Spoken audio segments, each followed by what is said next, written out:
सर्वत्र गोविन्दनाम संकीर्तनं गोविन्द गोविन्द इति श्रीमद्भागवतमहापुराणं तृतीयस्कन्धः तमोऽध्यायः। श्रीशुक उवाच एवं ब्रुवाण मैत्रेयं द्वैपायनसुतो बुधः प्रीणयन् इव भारत्या विदुरः प्रत्यभाषत। विदुर उवाच ब्रह्मन् कथं भगवतः चिन्मात्रस्याविकारिणः लीलया चापि युज्येरन् निर्गुणस्य गुणाक्रियाः क्रीडयां बुद्ध्यमोर्भास्य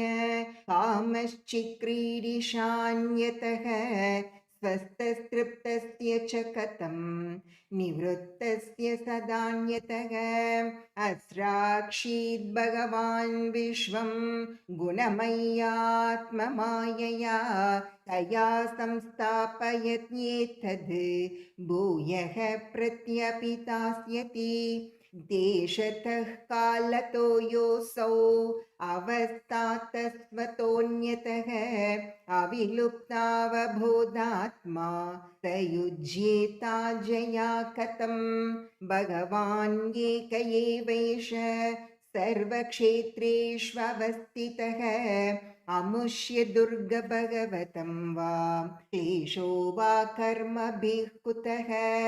एतस्मिन् मे मनो विद्वन् हित्यते अज्ञानसङ्कटे तन्नः परानुध विभो कश्मलं मानसं महत्। श्रीशुक उवाच स इत्थं चोदितः क्षत्रा तत्त्वजिज्ञासुना मुनिः प्रत्याह भगवच्चित्तः स्मयन् इव गतस्मयः। मैत्रेय उवाच तेयं भगवतो माया यन्नयेन विरुध्यते ईश्वरस्य विमुक्तस्य कार्पण्यम् उत बन्धनं यदर्थेन विनामुष्य पुंसात्मविपर्ययः प्रतीयत उपद्रष्टुः स्वशिरश्चेदनादिकः यथा जले चन्द्रमसः कम्पातिः तत्कृतो गुणः दृश्यते असन्नपि द्रष्टुः आत्मनो गुणः तवै निवृत्तिधर्मेण वासुदेवानुकम्पया भगवद्भक्तियोगेन तिरोदत्ते शनैर्यिह यदेन्द्रियोपरामोत द्रष्ट्रात्मनि परेहरो विलीयन्ते तथा क्लेशाः संसुप्तस्यैव कृत्स्नशः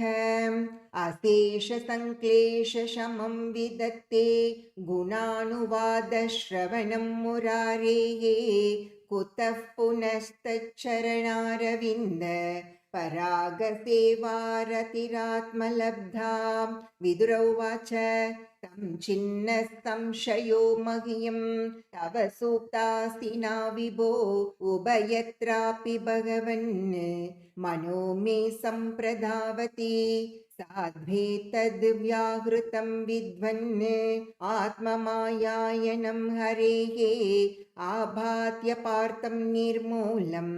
विश्वमूलं न यद्बहिः यश्च मूढतमो लोके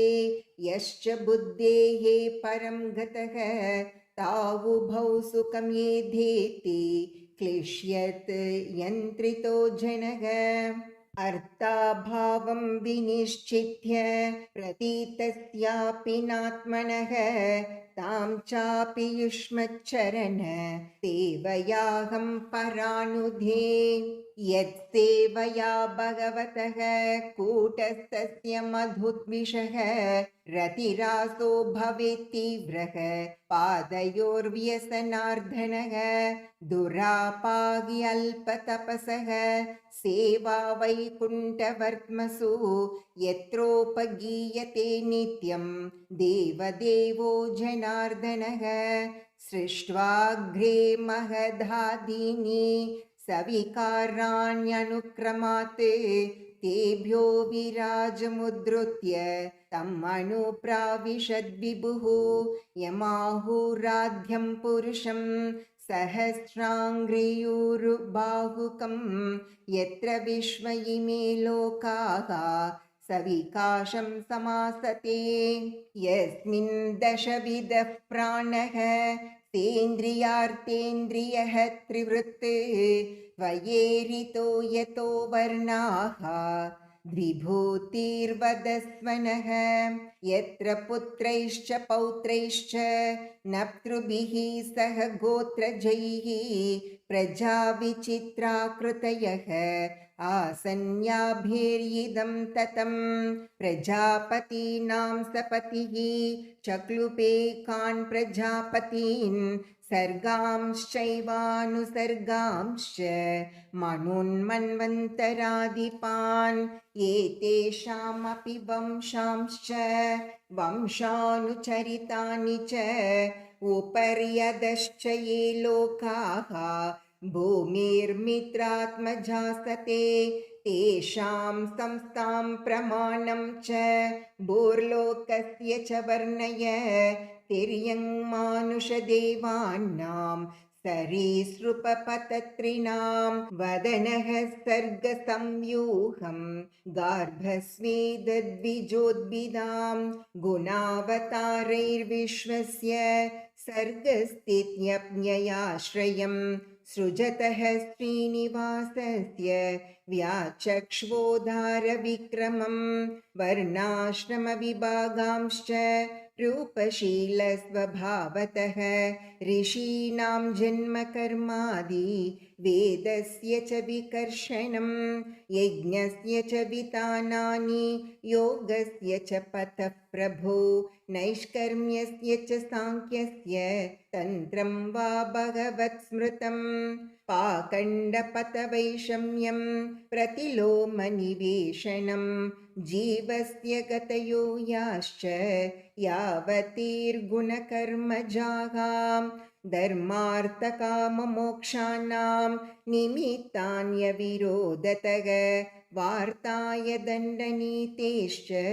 श्रुतस्य च विधिं पृथक् श्राद्धस्य च विधिं ब्रह्मन् पितॄणां सर्गं एव च ग्रहनक्षत्रधाराणां कालावयवसंस्थितिं दानस्य तपसो वापि यच्चेष्टा पूर्तयोः फलं प्रवासस्तस्य यो धर्मो यश्च पुंस उतापदि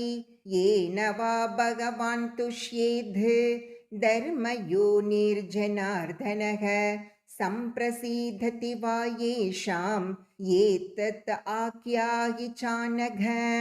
अनुव्रतानां शिष्याणां पुत्राणां च द्विजोतम अनापृष्टमपि ब्रूयुः गुरवो दीनवत्सलाः तत्त्वानां भगवन्तेषां कतिधा प्रतिसङ्क्रमः तत्रेमं कवुपासीरन् कवुस्विधनुषेरते पुरुषस्य च संस्थानं स्वरूपं वा परस्य च ज्ञानं च नैगमं यत्तद् गुरुशिष्यप्रयोजनं निमित्तानि च तस्येह प्रोक्तान्यनगसूरिभिः